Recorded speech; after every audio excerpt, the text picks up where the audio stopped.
Hello everyone, welcome back to Econ Arthik. In this class we are going to discuss 2018 paper जिसमें कि दो part में है। Part A English reasoning, general knowledge and quantitative aptitude के questions हैं और part B में आपके मेन सब्जेक्ट इकोनॉमिक्स के क्वेश्चंस हैं। तो this paper for student those who appear in CVT PG exam in next year. So let's begin with question number 1। और यहाँ पर मैंने ये क्वेश्चंस इसीलिए भी ऐड किए हैं कि जनरल एप्टीट्यूड तो आपको आना ही चाहिए। जनरल नॉलेज तो बेसिक क्वेश्चंस होते हैं और भी एग्ज़ाम जैसे गेट इकोनॉमिक्स में पूछा जाता है जनरल एप्टीट्यूड, नेट के एग्ज़ाम में पूछा जाता है जनरल एप्टीट्यूड के questions.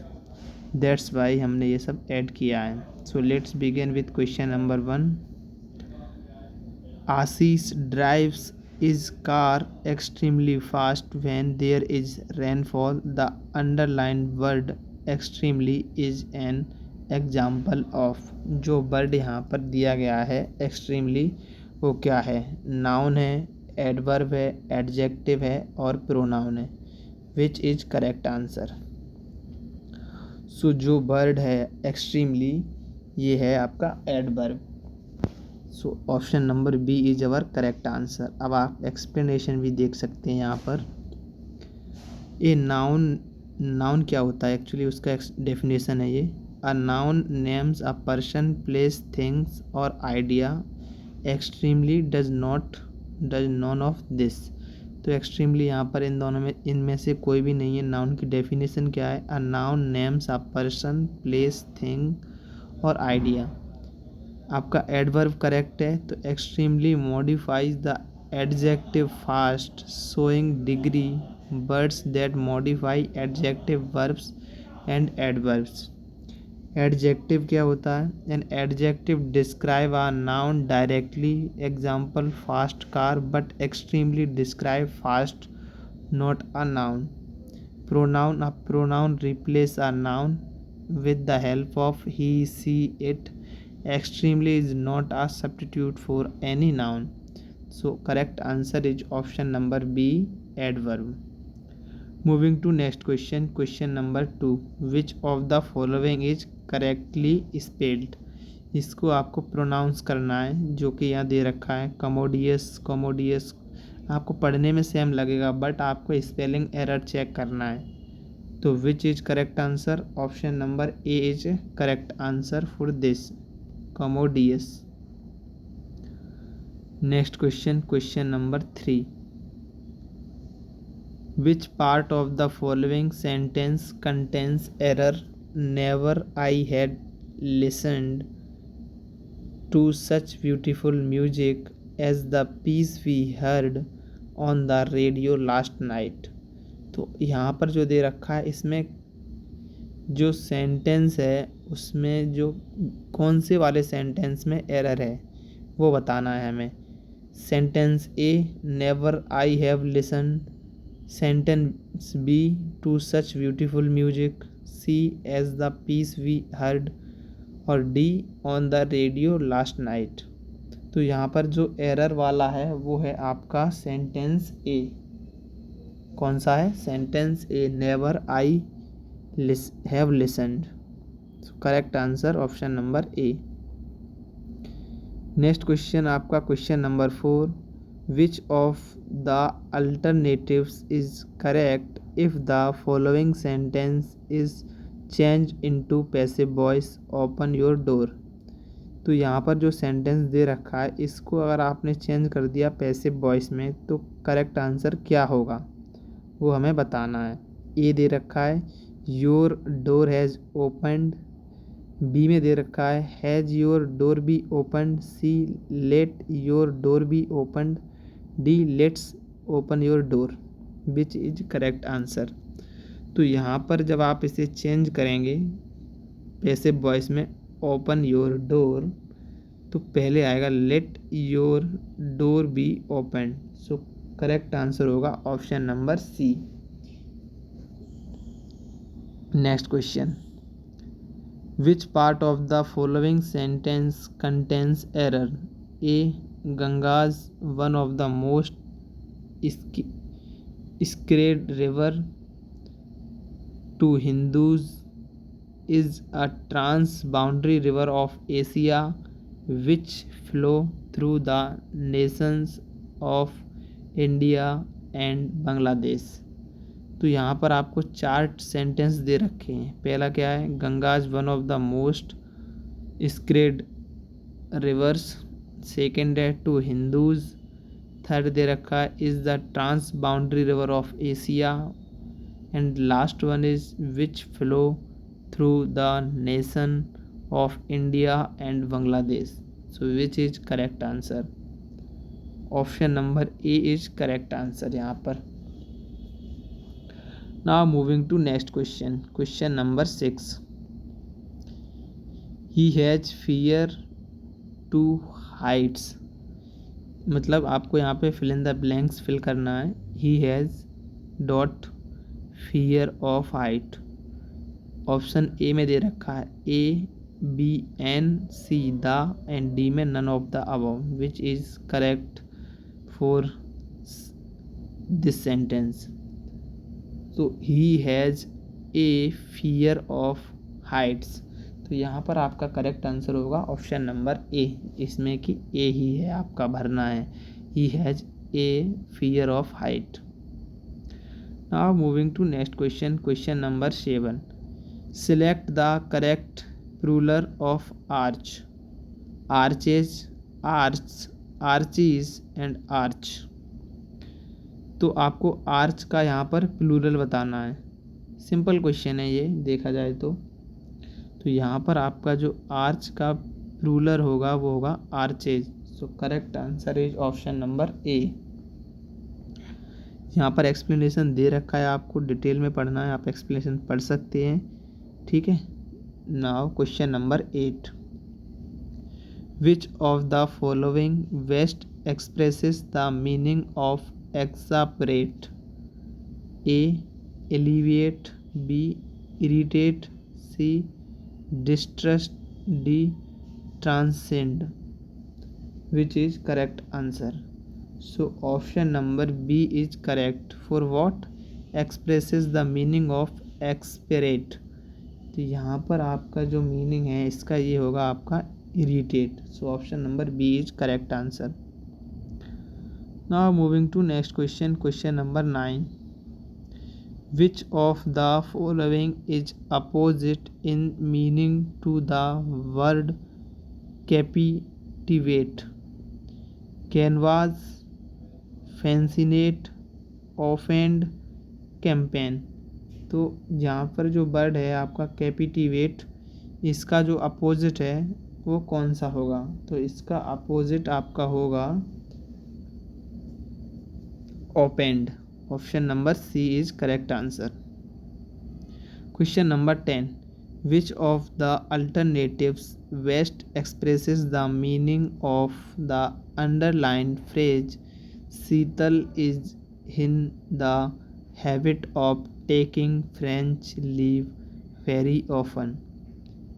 Taking sick leave, taking extraordinary leave, taking leave on medical grounds, taking leave without permissions. तो आपको यहाँ पर क्या बताना है? Meaning of underlined express Sheetal is in the habit of taking French leave very often. तो यहाँ पर आपका करेक्ट आंसर होगा option number D, taking leave without permissions. Question number 11। Statement दे रखा है यहाँ पर all books are notes, some notes are watches, no watch is a pencil. यानी कि ये आपका है रीजनिंग से है क्वेश्चन। तो कंक्लूजन में क्या दे रखा है? Some watches are books, some notes are pencils, no watch is a book, some notes are not pencils. तो यहाँ पर जो स्टेटमेंट है उनको आपको कंक्लूजन के साथ ही सॉल्व करना है। ये लॉजिकल रीजनिंग के क्वेश्चंस हैं। तो यहाँ पर हमारा करेक्ट आंसर जो होगा वो है हमारा option number D, either one, यानी कि सम वॉचेज आर बुक्स, और third no watch in a book, last some notes are not pencils. So correct answer is option number D. Next question, question number 12। At which of the following places in the Indian National Defence University being set up? Option A Hyderabad Telangana, B Bhubaneswar Odisha, C Gurgaon Haryana, D Jodhpur Rajasthan. तो यहाँ पर आपको बताना है कि Indian National Defence University कहाँ set की गई है, किस जगह पर। तो करेक्ट आंसर होगा हमारा option number C, that is Gurgaon Haryana. Next question, who was the last Hindu king of North India? Option A Pushyabhuti, option B Harshavardhana, option C Pushyamitra, option D Skandagupta.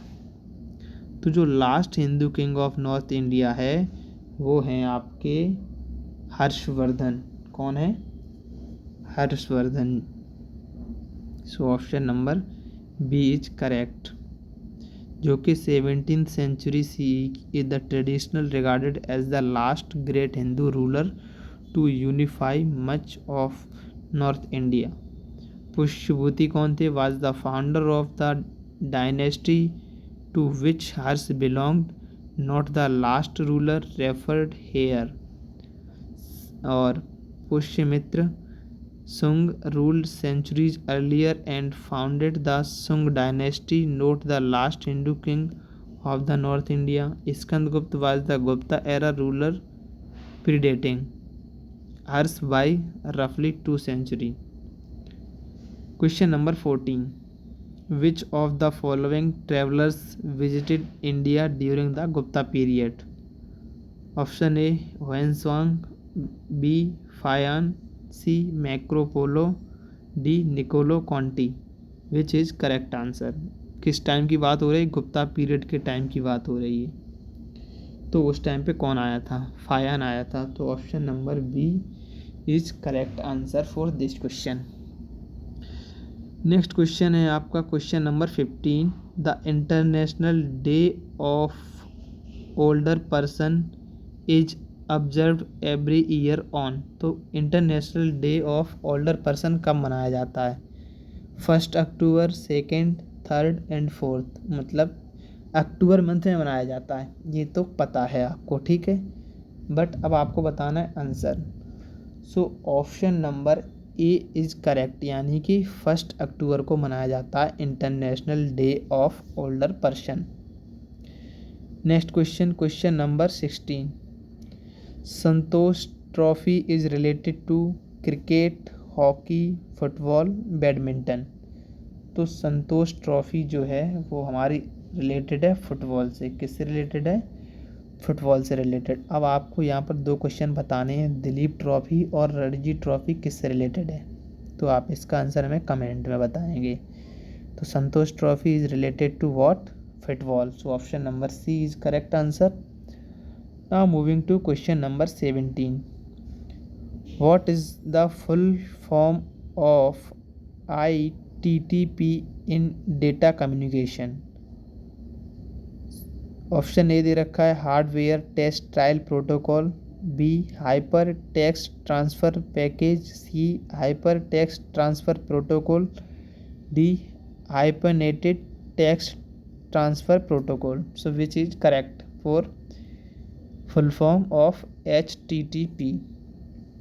So option number C hyper text transfer protocol is correct answer. Question number 18। Language of the preamble of Indian Constitution has been borrowed from US, Canada, Australia, Ireland. तो भारतीय संविधान में जो preamble की language है वो कहाँ से बोरो की गई है? US, Canada, Australia and Ireland. Which is correct answer? तो जो कॉन्स्टिट्यूशनल की प्रेम्बल की लैंग्वेज है वो हमारी यूएस यानी कि यूनाइटेड स्टेट से बोरो की गई। So correct answer option number A. Next question, which of the following terms is used in banking और finance? Moral suasion, Nelson, Jacksonian seizure, incarnation. Which is correct? तो जो banking और finance है उसमें जो यूज होता है आपका टर्म वो मोरल सॉसेशन है, जो कि आप जब भी क्वांटिटेटिव इंस्ट्रूमेंट और क्वालिटेटिव इंस्ट्रूमेंट जब पढ़ेंगे हम तो वहाँ पर हम जानेंगे कि मोरल सॉसेशन का मतलब क्या होता है। ये generally a recognised monetary policy tool है where a central bank pursuits rather than compels banks to alter behaviour. तो करेक्ट आंसर है आपका A, moral suasion. Moving to next question, question number 20. The Nawabganj Bird Sanctuary in Uttar Pradesh has been renamed after Govind Vallabh Pant, Ashfaq Ullah Khan, Ram Prasad Bismil, Chandrasekhar Azad। सो जो Nawabganj bird sanctuary है उत्तर प्रदेश में उसका नाम कब rename किया, मतलब किसके time पे? गोविंद वल्लभ पंत, अशफाक उल्ला खान, राम प्रसाद बिस्मिल एंड चंद्रशेखर आज़ाद। तो ये जो है ये है चंद्रशेखर आज़ाद के नाम पर। तो option number D is correct answer. Now question number 21, ये आपका मैथ से क्वेश्चन है। 1 की पावर 3 प्लस 7 की पावर 3 प्लस 13 की पावर 3। तो नेक्स्ट है जो वो क्या आएगा? तो इन सब की आप पावर निकालेंगे और उसका सम करेंगे तब हमें इसकी वैल्यू मिलेगी। तो 1 का जो पावर 3 है तो वो तो 1 ही होगा, प्लस 7 का जो पावर 3 है वो क्या होगा? तो 7 इंटू 7 यानी 49 एंड 49 इंटू 7 ये आपका होगा 343। और जो 13 की पावर 3 है वो होगा आपका 2197। जब तीनों को ऐड करेंगे तब ये होगा 2541। So correct answer is option number B. Easy question है, इस तरह के क्वेश्चन आप आराम से सॉल्व कर सकते हो। Question number 22, If a sum of money doubles itself in 6 years, it becomes 5 times in how many years? ये आपका क्वेश्चन किससे है? सिंपल इंटरेस्ट से है। तो जब मनी है आपके पास डबल इटसेल्फ इन 6 ईयर और it become 5 times in how many years, तो सिंपल इंटरेस्ट का जो फॉर्मूला होता है उसे हम यहाँ पर यूज़ करेंगे और उसके हेल्प से हम इसे कैलकुलेट करेंगे। डबल कब हो रहा है? 6 ईयर में हो रहा है। To reach 5 times need 4 equal to R T. अब आर हमारा कितना दे रखा है? 1/6 और टाइम पीरियड पूछ रहा है तो R 4 into 6 is equal to T. तो 6 into 4 24 years. Correct answer is option number B. Next question, question number 23, a mixture of milk and water contains 10% water. How much water would be added so that water becomes 20% in the new mixture based on 400 litre mixture. तो जब हम इसको solve करेंगे तो हमें answer मिलेगा 50। क्या answer मिलेगा हमें यहाँ पर? 50। अब सॉल्व किस तरह किया गया है ये देखते हैं हम, ठीक है। जो मिल्क है 10%, यानी कि अब 20% क्या करा उसने, एडेड करा, और जो टोटल है जो लीटर में है वो 400 है। वहाँ पर जब हम 660 यानी 80% ऑफ न्यू मिक्सचर, और न्यू टोटल है जो हमारा वो 450 लीटर है, new water 90 litre, so 90 minus 40 is equal to 50 litre जो कि ऐड होगा। Question number 24, 3 years ago the average age of family of 5 members was 16 years. A baby having been born, the average age of family is now the same as before. Find the age of baby. जो family है उसमें 5 member हैं और जो average है members was 16 years, new baby born हुआ family में, और average age of the family is now the same age before. अब हमें बताना है बेबी की एवरेज, जो बच्चा है उसकी। तो जब हम इसे सॉल्व करेंगे कुछ इस तरह से, टोटल एज जो मेंबर्स हुए फैमिली में वो 6 हो गए, और एवरेज है 5 ईयर्स, तो यानी कि 16 पर 1% तो into 6 and 96, so total age of original 5 members only 95, and baby age in 96 minus 95 is equal to 1 years, so option number A is correct answer for baby age. Question number 25, the speed of a car is increased by 2 km every 1 hour if the distance traveled in the first hour was 35 km. What was the total distance traveled in 12 hours? Time and distance से ये हमारा question है। Let's solve first then will decide which is correct answer. तो जो आपकी speed दे रखी है car की वो 2 किलोमीटर एवरी 1 आवर इंक्रीज हो रही है, और जो डिस्टेंस ट्रेवल कर रहा है फर्स्ट आवर में वो 35 किलोमीटर है, ठीक है, और 2 से इंक्रीज हो रही है। अब हमें और जो टोटल डिस्टेंस कैलकुलेट करना है विद इन 12 आवर्स। तो जब हम इसको सॉल्व करेंगे, कैलकुलेट करेंगे सारी वैल्यूज़ को, तो हमें मिलेगा 552 किलोमीटर्स, जो कि 12 आवर में कवर करेगी कार। तो option number B is correct answer. Now moving to part B, this is more important, क्योंकि अब जो क्वेश्चंस पेपर आते हैं उसमें अब जनरल CUET PG में नहीं पूछे जाते हैं जनरल एप्टीट्यूड के क्वेश्चंस। तो अब जब आप चाहते हो कि आपको वो क्वेश्चन सॉल्व करने हैं जनरल एप्टीट्यूड के, दिस इज़ मोस्ट इम्पोर्टेंट, क्योंकि आप किसी भी एग्ज़ाम में देखोगे general knowledge, general aptitude, reasoning, math, English के क्वेश्चंस पूछे जाते हैं।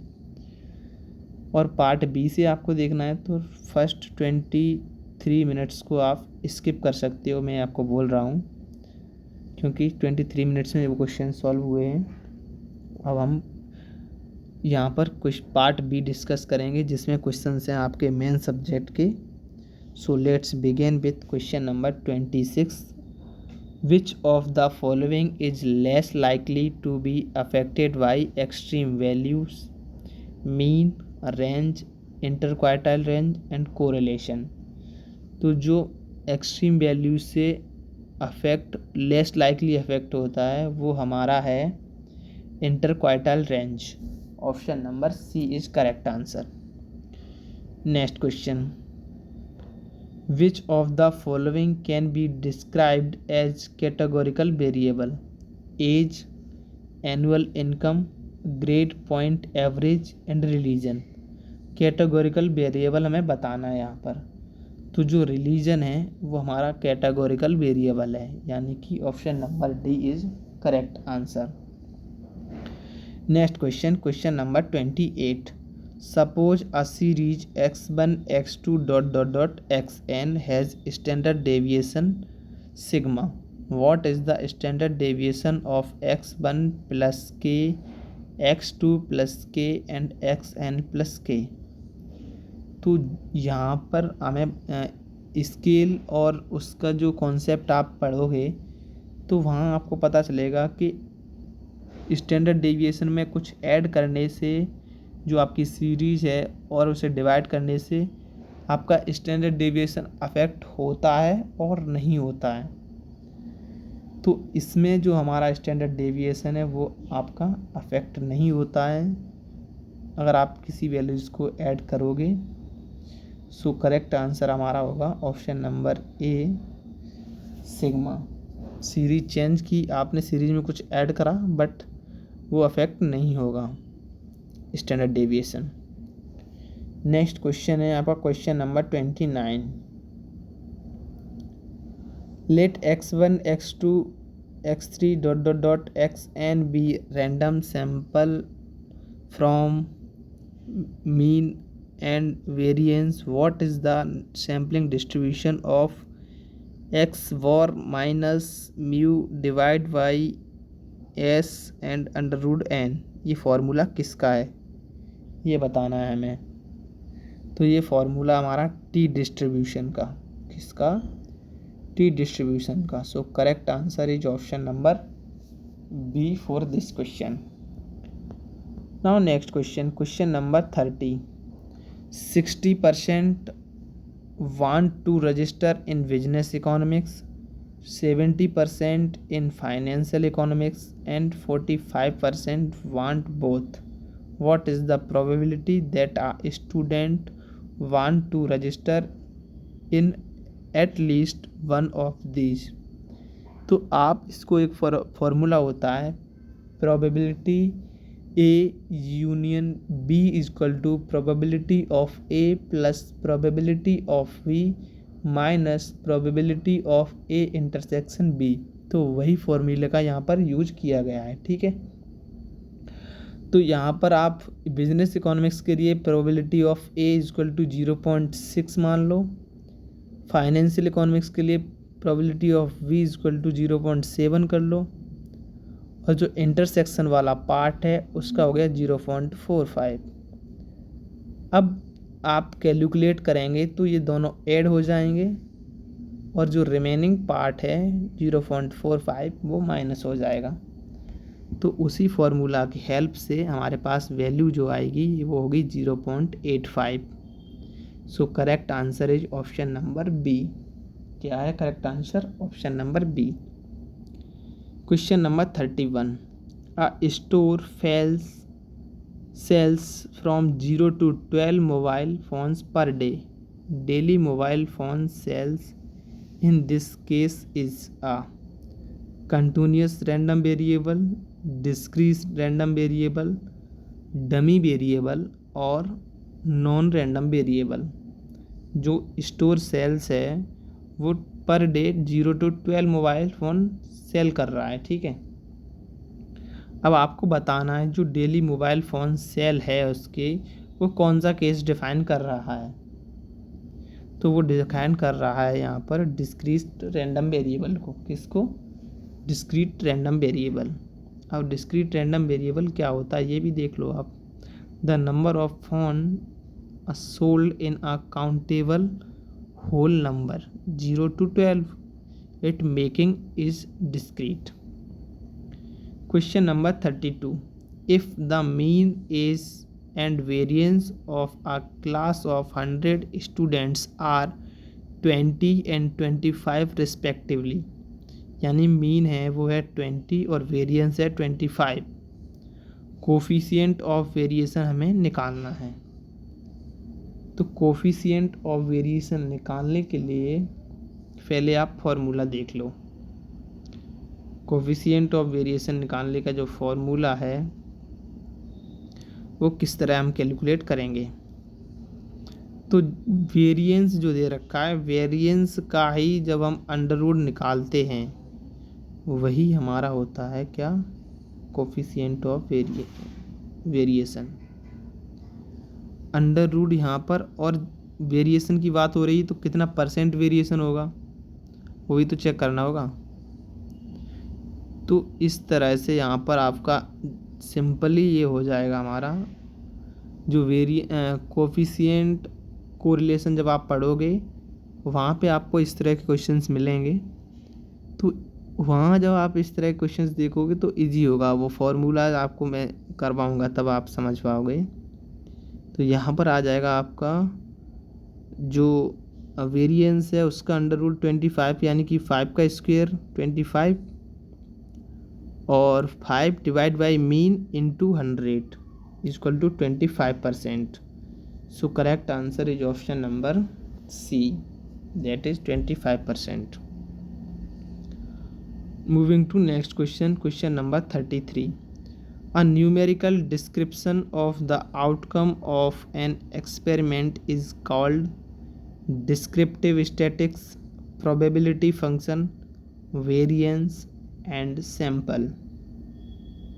So the numerical description of outcome of an experiment is called a probability function. So option number B is correct answer.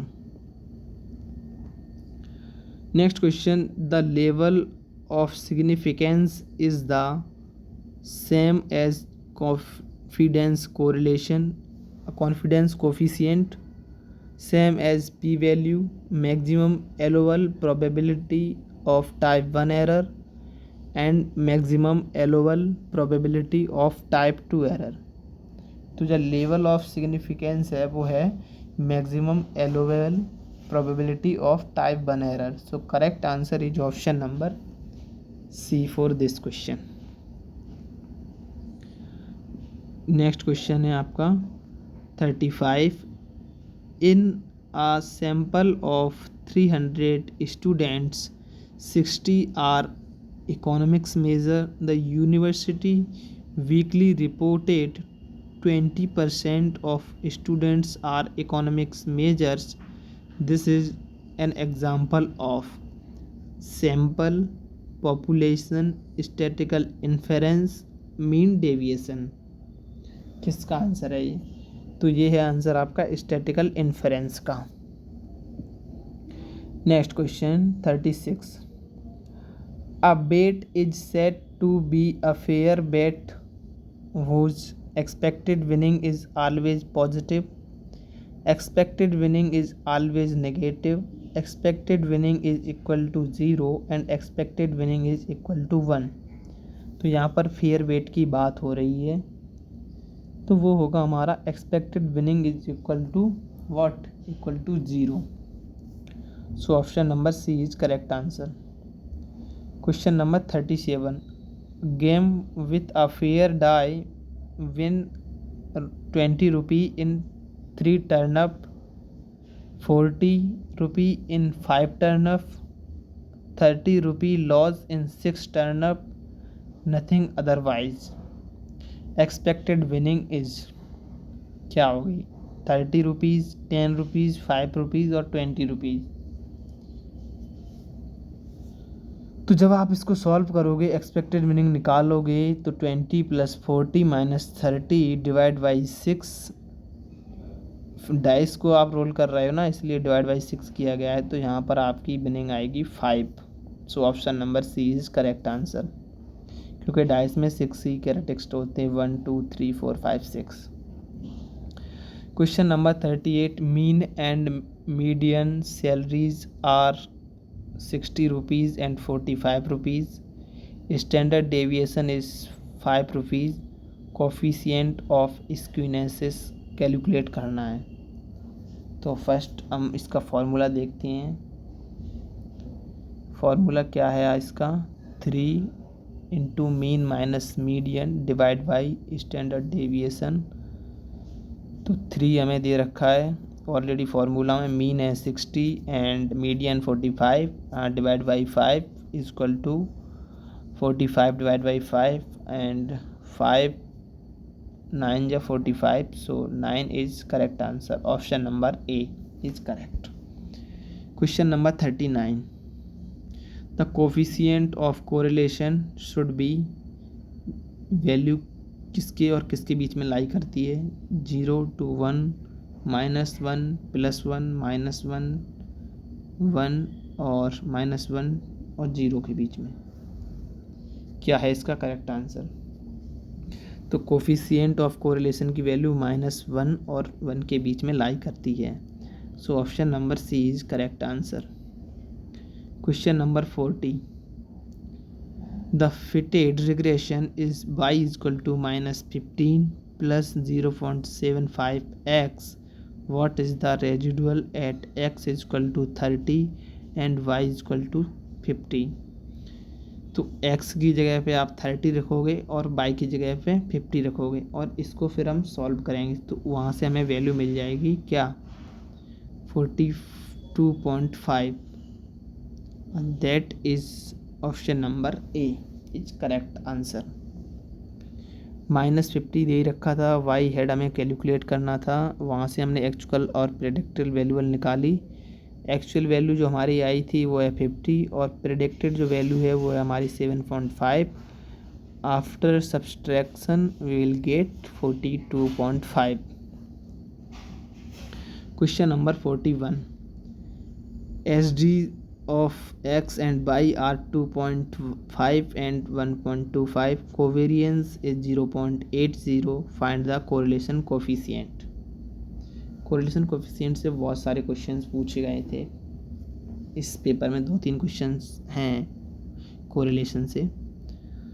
सो यहाँ पर हमारा करेक्ट आंसर होगा, let's solve first. r = covariance दे रखा है आपको 0.80 और स्टैंडर्ड डेविएशन x और y दोनों का दे रखा है। तो फॉर्मूला क्या होता है कोफिशिएंट ऑफ कोरिलेशन का, r = covariance divide by standard deviation of x into deviation of y। जब कैलकुलेट करा हमने इसको तो हमें वैल्यू मिली 0.25 approximately. So correct answer is option number ए।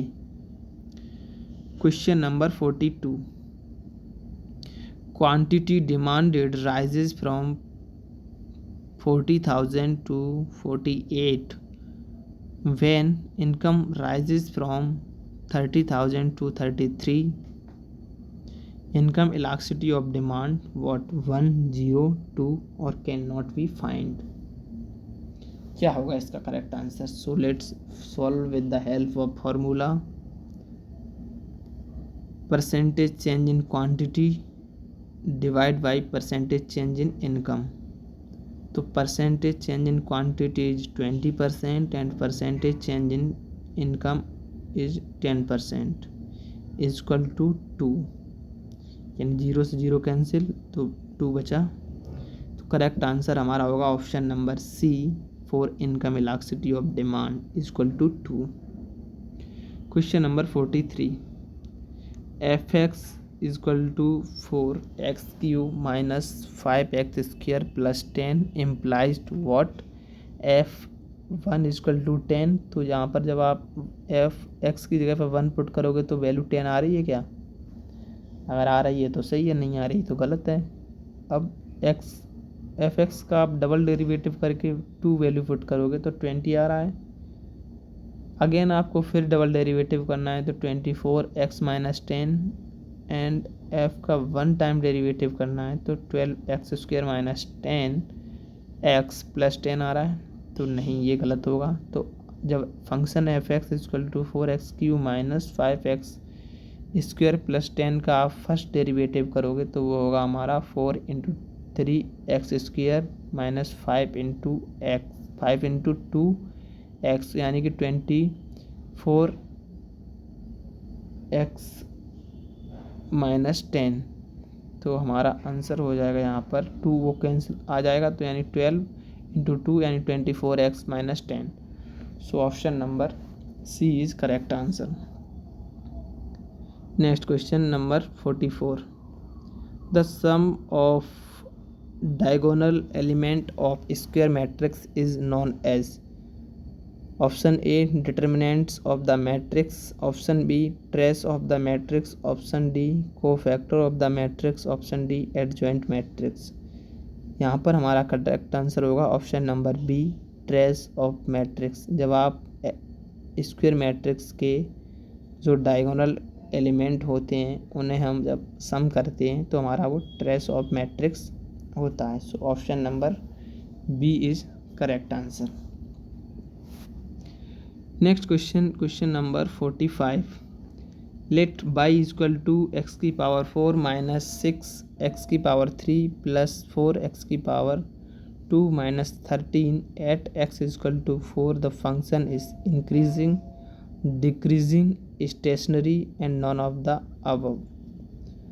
तो जब फंक्शन हमें y दे रखा है और एट एक्स इक्वल टू 4 हमें वैल्यू कैलकुलेट करनी है, तो करेक्ट आंसर क्या होगा? तो पहले हम इसका डेरिवेटिव निकालेंगे फर्स्ट ऑर्डर, एक्स की power 4 minus 6 X cube plus 4 X square minus 13 का, तो डेरिवेटिव होगा इसका 4 X cube minus 18 X square plus 8 X at 4, जिसकी वैल्यू हमारी होगी 0, यानी कि स्टेशनरी सिचुएशन आएगी। So correct answer is option number C. Now question number 46। Evaluate limit x tends to 0 at under root 1 plus x minus under root 1 minus x divide by x. जब हम इसे सॉल्व करेंगे तो क्या वैल्यू मिलेगी? Let's see solve first. So जब x tends to 0 हो रहा है तो नीचे 0 नहीं कर सकते हम, उस हिसाब से हम इसे सॉल्व करेंगे। तो सम रेशनलाइजिंग गिवन हमें दे रखा है और जब हम इसे सॉल्व करेंगे तो हमें मिलेगा 2 divide by 2 equal to 1 at X tends to 0। So correct answer is option number B, that is 1। Question number 47। Differentiated the function Y equal to under root X square plus 1। तो इसको आप सॉल्व करोगे तभी answer बता सकते हो। सो let's solve first. Chain rule का use करके जब हम इसे सॉल्व करेंगे तो हमें वैल्यू मिलेगी यहाँ पर x divide by under root X square plus 1। So correct answer is option number B for this question. Chain rule का फॉर्मूला जहाँ डिफ़िकल्ट नहीं होता है, इजी होता है वो। सो दीज क्वेश्चंस डेरिवेटिव वाले questions not too much hard to solve, it is easy, बस आपको फॉर्मूलाज याद होने चाहिए। Question number 48। Let function F X equal to X minus mod X divide by X for X is not equal to 0 and F 0 is equal to 2, then if f is continuous everywhere, continuous nowhere, continuous for all x expect x is equal to 0, continuous for all x expects x is equal to 1। तो क्या होगा इस यहाँ पर correct answer हमारा? इसका correct answer हमें find out करना है। तो जब हम इसे सॉल्व करेंगे, right hand side limit at 0 is 0 but f0 is equal to 2 matching only the left hand limit, so the only discontinuity is at x is equal to 0। so correct answer is option number C। question number 49। the transpose of a square matrix is a row matrix, column matrix, null matrix and square matrix। So the option for transpose of square matrix is again square matrix, so option number D is correct answer। question number 50। matrix A has order 5 into 3 and matrix B has order 3 into 2, what is the order of A into B matrix? सो यहाँ पर generally इसे आप easy में solve कर सकते हैं। 5 into 3 मतलब 5 row and 3 column, 3 row and 2 column. So 3 to 3 cancel out हो जाएगा तो हमें मिलेगा यहाँ पर 5 into 2 यानी 5 row and 5 row and 2 column. So option number B is correct answer. So option B इसका करेक्ट आंसर है। Now moving to next question, question number 51। find the conjugate surplus at x is at q is equal to 5 for the demand function p is equal to 30 minus 4q। तो यहाँ पर जो consumer surplus और producer surplus के जो questions हैं वो बहुत इंपॉर्टेंट होते हैं। जब आप प्रोड्यूसर सरप्लस का सॉल्व करोगे तो वहाँ पर आपको सप्लाई फंक्शन दे रखा होगा, और कंज्यूमर सरप्लस आपको सॉल्व करना होगा तो वहाँ पर आपको डिमांड फंक्शन दे रखा होगा। तो let's solve with the help of integration. q equal to 5 दे रखा है यहाँ पर, तो जब आप सॉल्व करोगे इंटीग्रेशन लेंगे इसका हम with respect to q get 30 यहाँ पे दे रखा है इसका, तो यहाँ पर ये हो जाएगा आपका टोटल फर्दर कैलकुलेशन के साथ ये 100 माइनस 50 मिलेगा हमें। तो यहाँ पर हमारा कंज्यूमर सरप्लस की वैल्यू है जो आएगी 50, यानी कि option number B is correct answer. Next question, question number 52। Which of the following is not a property of linear programming? Option A, a linear objective function that is to be minimized or maximized. B, linear structural constant, non-negativity constant, and alternative optimal solutions. So 52 का हमारा option number D is correct answer. Alternative optimal solution is the not a property of linear programming. Next question 53. A graph showing all combination of goods, services producible if resources are used efficiently is a demand curve, supply curve, production possibility frontier and circular flow diagram। यहाँ पर बात किसकी हो रही है? Graph जो कि हमारा गुड्स एंड सर्विस के प्रोड्यूसेबल को शो कर रहा है। If resources are use efficiently is a, तो जो प्रोडक्शन पॉसिबिलिटी फ्रंटियर है वही हमारा यहाँ पर करेक्ट आंसर होगा, ऑप्शन नंबर सी। क्योंकि जब आप प्रोडक्शन पॉसिबिलिटी फ्रंटियर को देखोगे तो ये एग्जैक्टली डिफाइन करता है एफिशिएंसी, क्योंकि जब इसके आप बाहर जाओगे तो इनएफिशिएंट प्रोडक्शन होगा, और जो उसकी बाउंड्री है वहाँ पर ही इफ़िशियंट प्रोडक्शन होगा। तो ये जो आपका क्वेश्चन में दे रखा है, graph showing all combination of goods service producible if resources are used efficiently is a definition of production possibility frontier. Question number 54। Suppose the demand of good Z goes up when the price of good Y goes down. Good Z and buy are perfect substitute, unrelated goods, complements and D में दे रखा है आपका substitutes। तो ये अब आपको goods की कैटेगरीज को समझना होगा। इसके लिए क्या करना होगा? गुड्स की कैटेगरी को समझना होगा। तो जब आप एक गुड का प्राइस बढ़ गया और आप जब दूसरे गुड पर शिफ्ट कर रहे हो तो उस कंडीशन में तो आपका होगा परफेक्ट सब्स्टिट्यूट, क्योंकि आपने जैसे कोई कॉफ़ी पी रहा है पहले, अब कॉफ़ी का प्राइस बढ़ गया तो वो चाय पर शिफ्ट हो रहा है, तो वो उसकी कैटेगरी में जाएगा कि उसका सब्स्टिट्यूट मिल गया कॉफ़ी की जगह पे। अनरिलेटेड गुड का ये है कि मतलब एक गुड दूसरे गुड से रिलेटेड है ही नहीं, कैटेगरी चेंज हो जाए। कंप्लीमेंट यानी कि आपने कार ख़रीदा तो उसके लिए फ्यूल तो चाहिए, तभी तो चलेगा वो, तो उसका एक कॉम्प्लीमेंट चाहिए, यानी कि एक प्राइस बढ़ा आपका कार का, यानी good Z goes up and price of good Y goes down.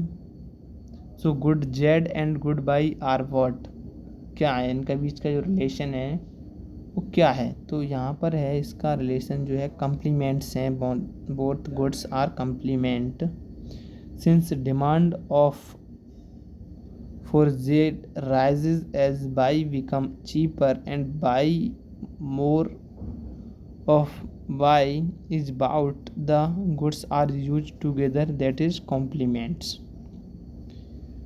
Question number 55. A shift in the demand curve to the left may be caused by, assume the good is normal, a decrease in supply, a fall in income, a fall in price of complementary goods, a fall in the number of substitute goods.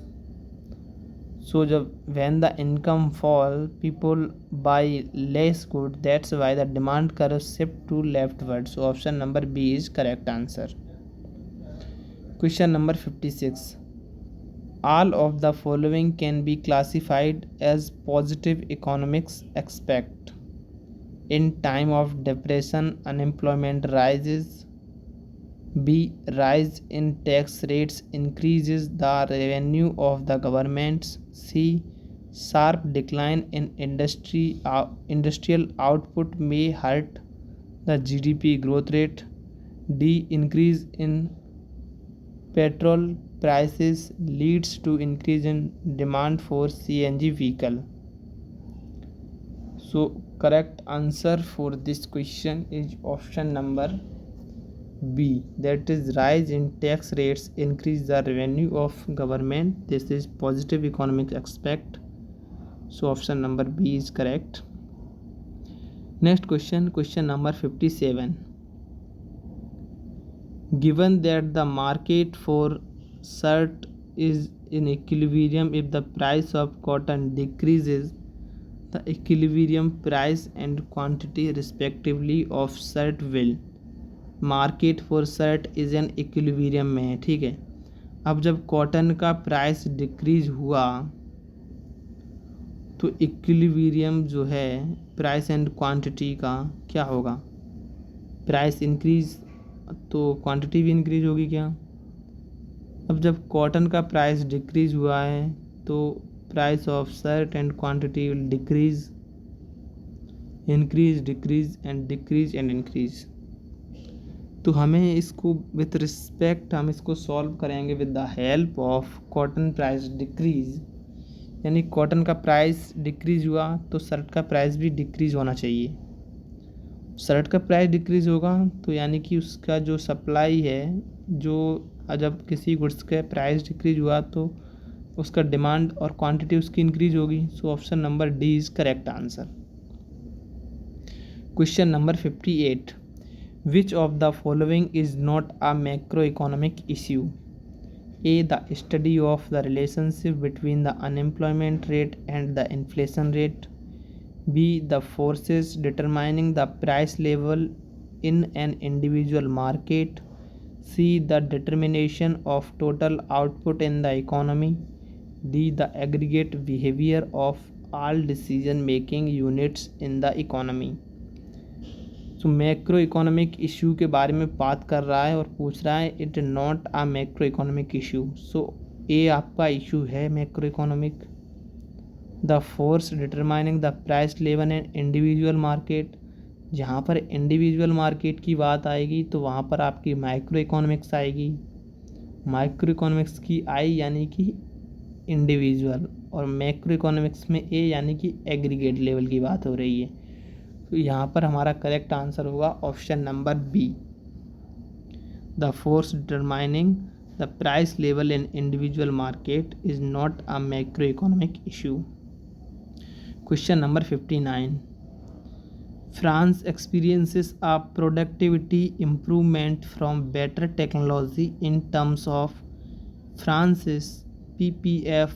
This is so as a movement along the frontier, a shift from a point outside the frontier to a point inside the frontier, a shift from a point on the frontier to a point outside the frontier, a shift outward by the entire frontier. So correct answer यहाँ पर क्या होगा बताइए। तो जब France experiences कर रहा है प्रोडक्टिविटी इम्प्रूवमेंट की बात हो रही है और बेटर टेक्नोलॉजी की, तो प्रोडक्शन पॉसिबिलिटी फ्रंटियर क्या होगा, ये शिफ्ट होगा किस तरफ, आउटवर्ड शिफ्ट होगा with the entire frontier. So option number D is correct answer. Question number 60. Energizer and Duracell are substitutes. Energizer cuts supply and raises prices for Duracell equilibrium price and quantity bill. दोनों goods दोनों cell जो हैं वो substitute हैं, ठीक है। अब जब एक का प्राइस बढ़ा, supply cuts and raises the price, तो डूरा सेल है उसकी प्राइस और क्वांटिटी पर क्या इफेक्ट होगा, क्या होगा उसकी क्वांटिटी और प्राइस पर इफेक्ट। तो प्राइस उसकी बढ़ेंगी और क्वांटिटी भी बढ़ेंगी क्योंकि दोनों सब्स्टिट्यूट हैं। So option number A is correct answer. Next question 61, the demand for JIF peanut butter will decrease if there is an increase in the price of JIF peanut butter. The price of Peter Pan peanut butter substitute. The demand for jelly a complement. The demand for the price of bread a complement. तो बात यहाँ पर हमारा correct answer बताना है। सो correct answer होगा हमारा option number D is correct, क्योंकि demand for JIP peanut butter will decrease it there is an increase in what, the price of bread. इसलिए यहाँ पर ऑप्शन नंबर डी हमारा करेक्ट आंसर है।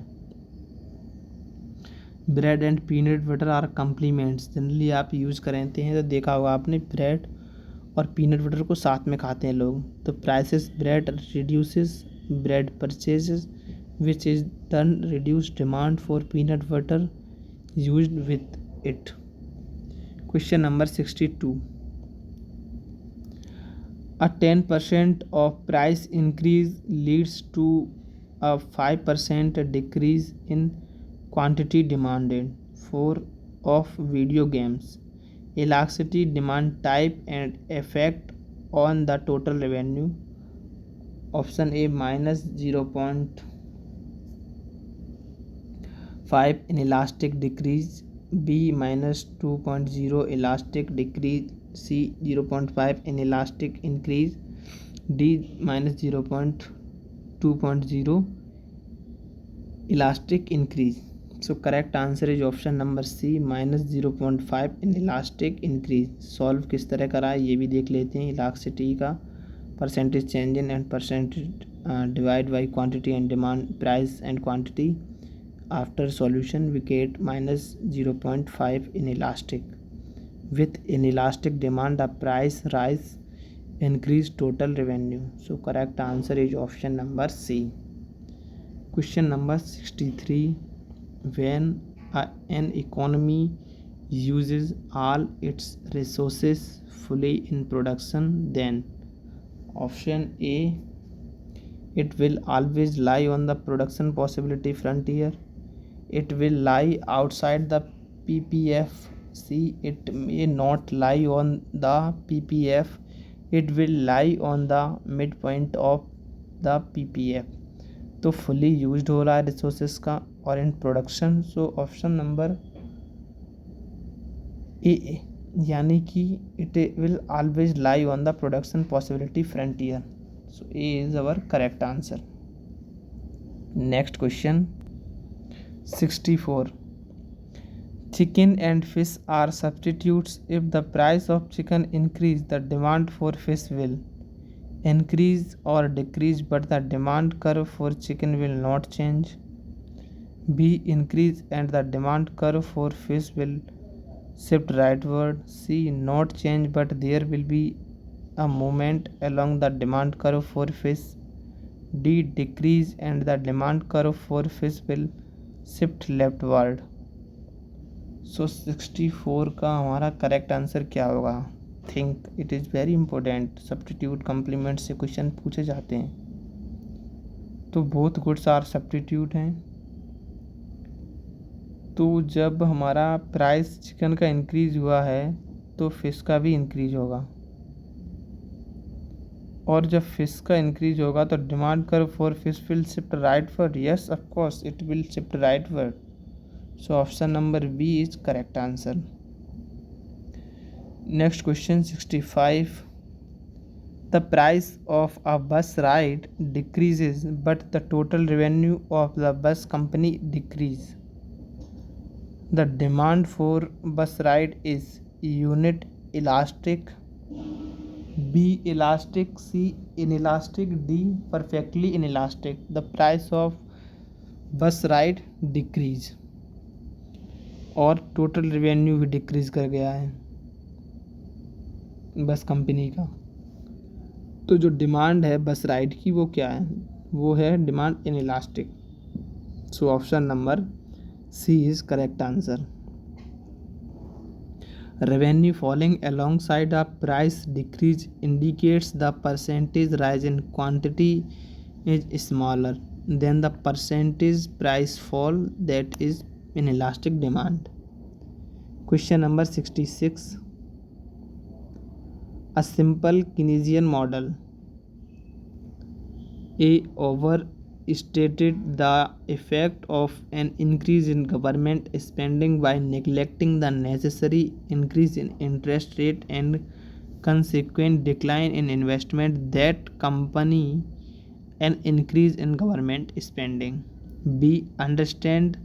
Understated that the effect of an increase in government spending by neglecting the necessary increase in the interest rate and consequent decline in investment that accompany an increase in government spending.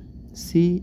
Overstated that the effect of an increase in government spending by neglecting the necessarily decrease in the interest rate and consequent increase in investment and accompany a decrease in government spending. D. Understated the effect of an increase in government spending by neglecting the necessary decrease in interest rate and consequent decrease in investment that accompany an increase in government spending. तो जो Keynes का model है, simple कीनिजन model की यहाँ पर बात हो रही है, तो वहाँ पर हमें देखना है कि वो क्या बोलते हैं। तो over stated the effect of an increase in government spending by neglecting the necessary increase in the interest rate and consequent decline in investment that accompany an increase in government spending. So option number A is correct answer, क्योंकि government spending की बात होती है उनके model में। Next question, question number 67. When moving from gross domestic product to gross national product, one has to subtract earning by foreign resident and firm in India, subtract foreign earning of Indian resident and firm, add foreign earning of Indian resident and firm. Option D, both A and C. So correct answer is option number D, subtract earning by foreign resident and firm in India and add foreign earning of Indian resident and firm. Question number 68. Equilibrium income is 300 rupee in billion. MPC is 0.75. Government expenditure rises by 20 billion. New equilibrium income. तो solve करेंगे इसको with the help of formula. Multiplier का formula use करा हमने, value put करी, हमें मिला 80 plus इन new income हमारा क्या होगा 300 दे रखा था 380, यानी कि option number B is correct answer. Question number 69. In the liquidity trap case when the LM schedule is nearly horizontal. Option A, both monetary and physical policy are highly effective. Option B, monetary and physical policy are ineffective. Option C, monetary policy is ineffective and physical policy is effective. Option D, physical policy is ineffective and monetary policy is effective. Which is correct answer? So for this question, option number C is correct answer. In the case of liquidity trap, monetary policy is ineffective and physical policy is effective. Question number 70. Monetary policy will be less effective the higher the interest elasticity of investment, and thus the steeper the is schedule. B. More effective the higher the interest elasticity of investment, and thus the flatter the is schedule. Option Z. Equally effective regardless of whether or not the interest elasticity of investment is higher or lower, or the is curve is flatter or steeper. Option D. More effective with a vertical is curve. So for this question, option number B is correct answer. That is more effective the higher the interest elasticity of government, and thus the flatter the is schedule. Question number 71. The main decision for a profit maximizing perfectly competitive firm is not what, fill in the blank, but what? Level of output to produce, price to charge, price to charge, level of output to produce, level of output to produce, total revenue to achieve, and price to charge, total cost to achieve. तो price to charge, level of output to produce, that is option number B, and it is correct. Question number 72. Molly the monopolistic faces an elastic demand curve. If the C decreases price, marginal revenue will be positive, negative, and the total revenue will rise or fall. So option number A is correct answer, यानी कि marginal revenue will be positive and total revenue will rise.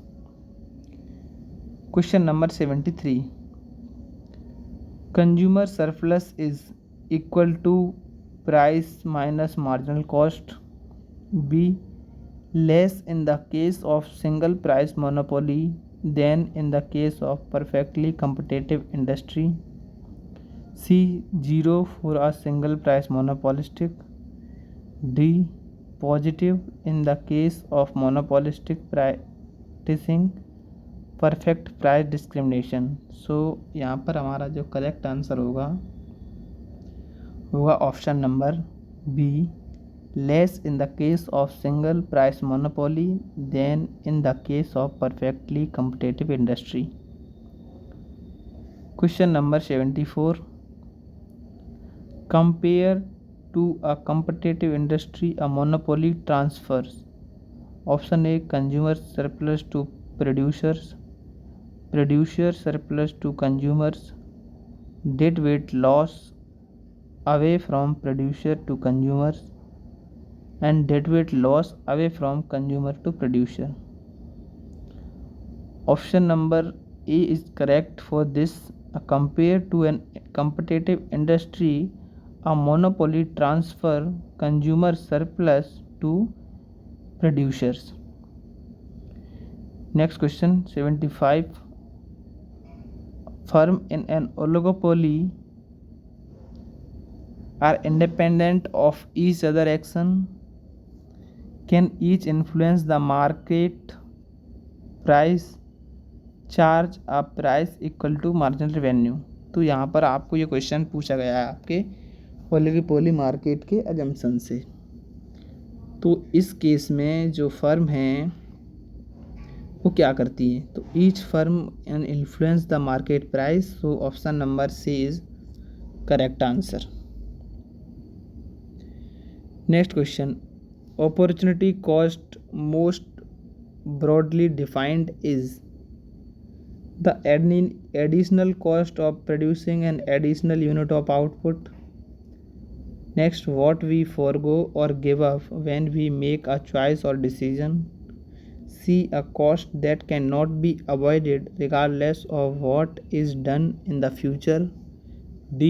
The additional cost of buying an additional unit of a product.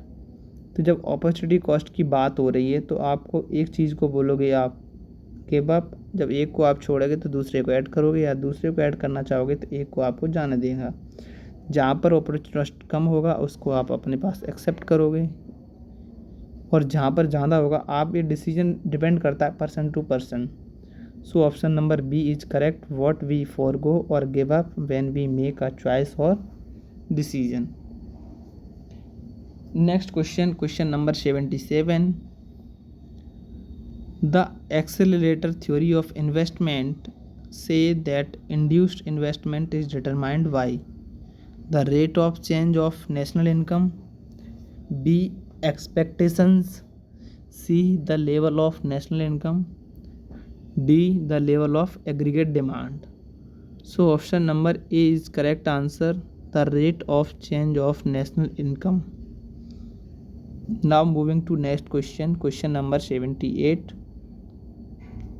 as the MPS increases the multiplier will. MPS is marginal propensity to save, increase करेगा तो multiplier क्या होगा? तो marginal propensity to save increase होगा, उस case में आपका multiplier है वो डिक्रीज करेगा, क्योंकि फॉर्मूला क्या होता है 1 divide by MPS।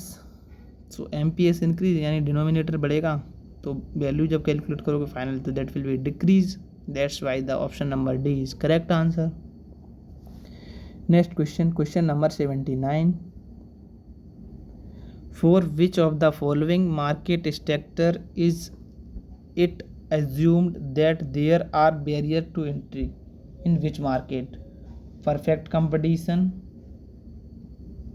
monopolistic competition, monopoly and all of the above. तो परफेक्ट कंपटीशन में फ्री एंट्री टू एग्जिट होता है, मोनोपोलिस्टिक कंपटीशन में भी फ्री एंट्री एंड एग्जिट होता है। किस में बैरियर होता है एंट्री पे? तो वो है आपका monopoly market. So option number C is correct answer. Next question, question number 80, a market with few entry barrier and with many firms that sell differentiated product is purely competitive, a monopoly, monopolistically competitive and oligopolistic.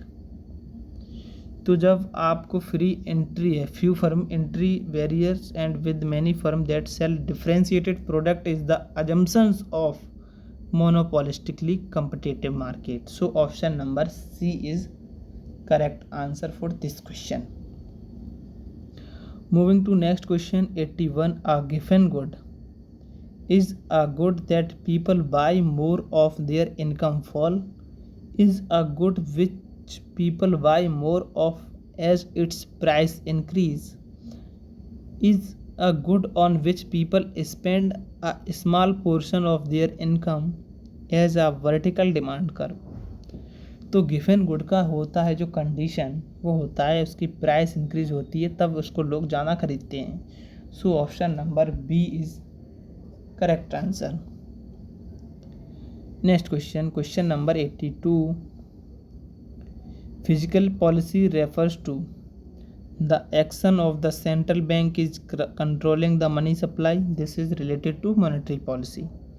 Option B, the spending and taxing policies used by the government to influence the economy, this is also a point of physical policy. First one is monetary policy से related था हमारा, controlling money supply, B हमारा correct answer है इस case में। So option number B, the spending and taxing policies used by government to influence the economy. Next question, question number 83, an increase in the demand of imported commodity subject to a given import quota, A reduces domestic quantity demanded of the commodity, B increases the domestic production of the commodity, C reduces domestic price of the commodity, D reduces the producer surplus। सो क्या होगा इसका correct answer? Option number B, is correct, यानी कि increase in the demand of import commodities subject to given import quota is increase in the domestic production of the commodity. Question number 84. If a nation gain from trade, its consumption point is on the production possibility frontier, inside its PPF, above its PPF, at the production point. So above the PPF, option number C is correct answer. Question number 85. A country possesses a comparative advantage in the production of a product if a opportunity cost in terms of amount of output products that it give up to produce this product is lower than it is for its trading partners. Option B, it possesses an absolute advantage in the production of this good compared to its trading partners. C, it is able to produce less of this good per worker than its trading partner. D, it can produce more of this good per hour than its trading partners. So option number A is correct. The opportunity cost in terms of the amount of other products that it gives up to produce this product is lower than it is for its trading partners. Next question. Question number 86. Which of the following is not a proposition of the Exer-Ohlin model? तो Excel-Olin model जो theory है वो किसके बारे में बात करती है? तो this theory is talking about the abundant of resources of country. जिस कंट्री के पास जिस रिसोर्स की कमी होगी वो वही रिसोर्स को दूसरी कंट्री से इंपोर्ट करेगा, और जिस कंट्री के पास जो गुड्स का अबंडेंस होगा वो उस गुड को एक्सपोर्ट करेगा टू अदर कंट्री. तो यहाँ पर पूछ रहा है not a proposition of Heckscher Ohlin model. तो first one option is a country has comparative advantage in the production of that commodity which use more intensive the country more abundant resource. The effect of international trade is to equalize the factor price between the trading nations. If United States is skilled labor abundant country, then a United States has comparative advantage in the production of goods that use skilled labor more intensively. A country will completely specialize in the product in which they have a comparative advantage if free trade in allowed to occur. So option number D is correct answer. Not proposition पूछ रहा था इसीलिए. So countries will completely specialize in the product in which they have a comparative advantage if free trade is allowed to occur. Next question. Question number 87. The Exer-Ohlin model, a trade theory, explain most of the trade among industrial countries, between developing countries, between developing and developed countries, and all of the above. So Exer-Ohlin trade theory explain most of the trade between developing and developed countries. So option number C is correct answer. Question number 88. We say that commodity Y is K intensive with respect to X when more K is used in the production of Y than X, less L is used in the production of Y than X, a lower L K ratio is used in the production of Y than X, and higher KL ratio is used in the production of X than Y. K and L generally, K for capital and L for labor. So for this question, correct answer is option number C. A lower labor capital ratio is used in the production of Y than X. Next question, question number 89. Reserve money is the sum of currency plus demand deposit plus total reserve, currency plus time deposit plus required reserves, currency plus total reserves, currency plus required reserves. तो reserve money की सम का जो formula है वो क्या है? So option number सी यानी कि currency plus total reserve is correct answer. Next question, reserve money है वो मॉनेटरी बेस भी है। इसमें क्या क्या होता है? Currency in circulation plus total reserve. Next question, question number 90. Which statement is not true? RBI 6th bi-monthly monetary policy statement for 2017-18, 7th February 2018. Cash reserve ratio 4%, repo rate 6%, bank rate at 6.25%, and reserve repo rate is 7.25%. ये 2017-18 का time पर जो 7 फरवरी 2018 को जो meeting हुई थी उस time पे जो पूछ रहा है रेट क्या थे?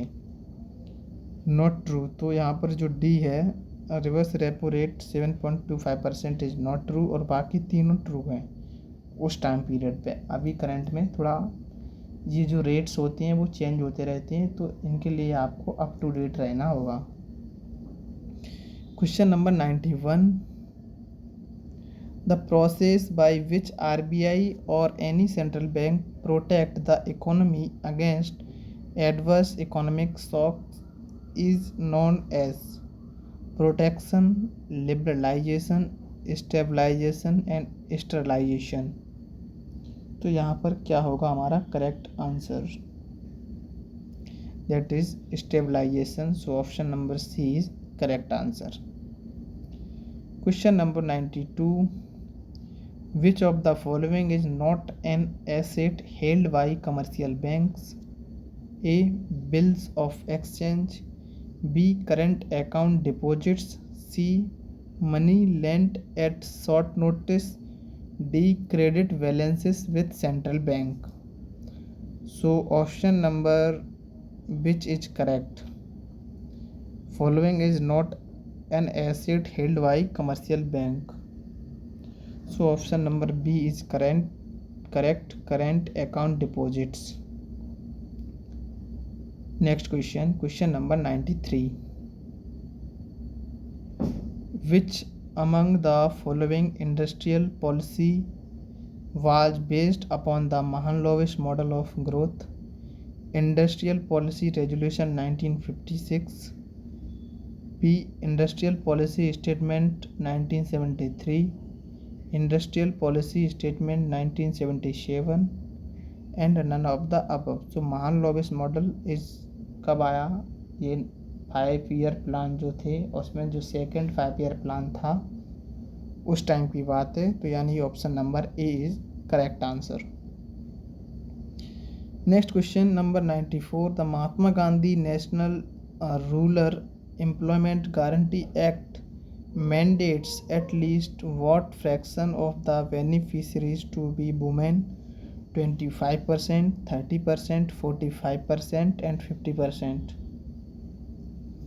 So for women's कितना परसेंट था? Option number B is correct, 30% for women's and remaining for men's. ये मनरेगा की स्कीम की बात हो रही है, ठीक है। Next question 95. India's first operational special economic zone is located at Ahmedabad, Surat, Indore, Jaipur.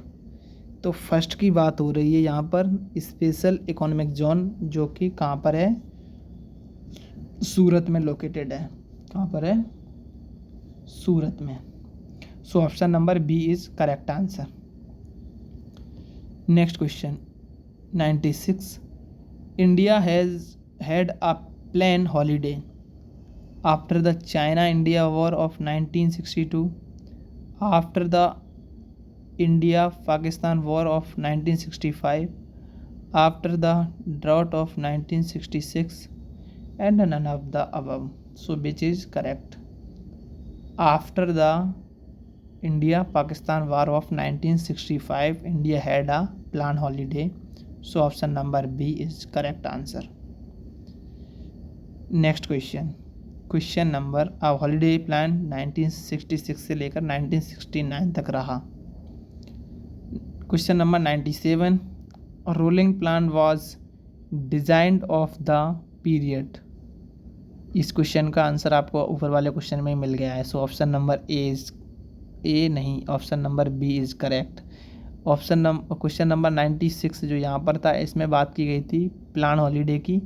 यहाँ पर हम बात कर रहे हैं रोलिंग प्लान की. So option number B is correct from 1978 to 1983. Next question number 98, national food for work program launch in 150 districts in 2004 was later subsumed in the which program. Sampoorna Grameen रोजगार योजना, Mahatma Gandhi NREGA, Pradhanmantri Rozgar Yojana, and none of the. तो national food for work programme जो कि 150 districts में launch किया गया था 2004 में, ये आपका जाना जाता है महात्मा गांधी नरेगा के नाम से. So option number B is correct.